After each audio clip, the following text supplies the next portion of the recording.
phansi umnikeze umthetho ukuba ungazikhuthuza abantu esitratweni ngoba mhlazana wayenza lonto uyawuphelela ejele kungenjalo ubheke emangcwabeni nguwe ungumzali uwisela umntana intoni umthetho ngoba ufuna kulunge ebomini bakhe ngokuthi iBhayibheli uThixo emveni kokuba emdalile umuntu wambusela umthetho wokuba angatya kwimithi yonke esemyezweni ephambi kwakhe kodwa kunomthi omnye ekumele uba asangawutyi ngoba esawube utyile lo umthi uyawudibana nento bengafanele bangudibana nayo ebomini uyakuhlelwa into ebingamelanga kumehlela uthi uyakufa.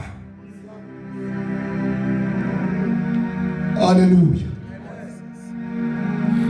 Ukufa kungene ngolo hlobo ehlabathini kungene ngoba lo muntu oqala udaniweyo wathatha light into ethethwe nguThixo kuye wasiphathela lento yehlileyo yehlela uTata uBhekashe wasiphathela lento yehlayo yehlela amakhawe wasiphathela lento yehlayo ithatha abalumkileyo nabangalumkanga wasiphathela lento yehlayo imisa intente kumakhaya ayilandelelana ukufa.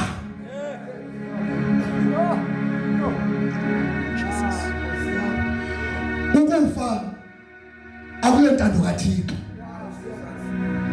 Haleluya.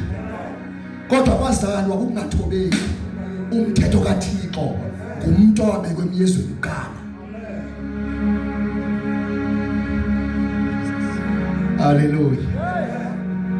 Kwasho ukuthi lento ayichaphazeli yena yedwa umenzi wesenzo ichaphazela inyama yonke. Xa kuthiwa uyichaphazela inyama yonke kuthethwa wonke umuntu ozawuphinda azalwe ephuma emnomeni wakhe uzawudlula ekufeni. Haleluya. Nangoku kufa omhlophe kufa omnyama kufa onemali kufa ongenayo ukufa kulasizi.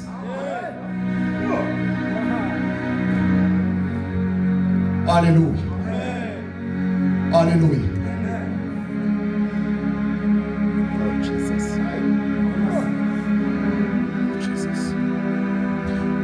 Kwadala ukuthi uThixo akakuthandi ukufa oku. Ithi iBhayibheli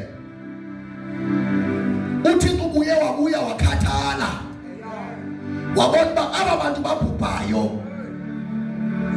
babhubha babuyele kuye umphefumulo wabo ungalungiswanga.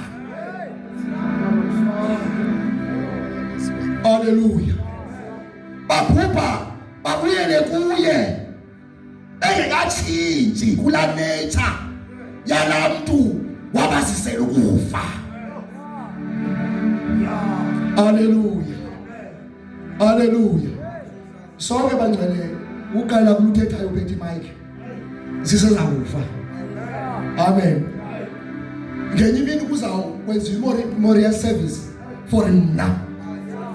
Haleluya. Ukanye seza kwenziwa yenzelwe nawe wena uhleli phansi. Haleluya. Haleluya. Ngoba ukufa ukhetha ngamuntu. Haleluya. Haleluya. Kodwa ikhona indlela yokufa eyamkelekileyo. Ikhona indlela ekumele umuntu afe ehambe kuyo. Haleluya. Haleluya. Dicela usifundele mama kwincwadi kaYohane chapter 3. Umbhaptizi chapter 3 verse 16.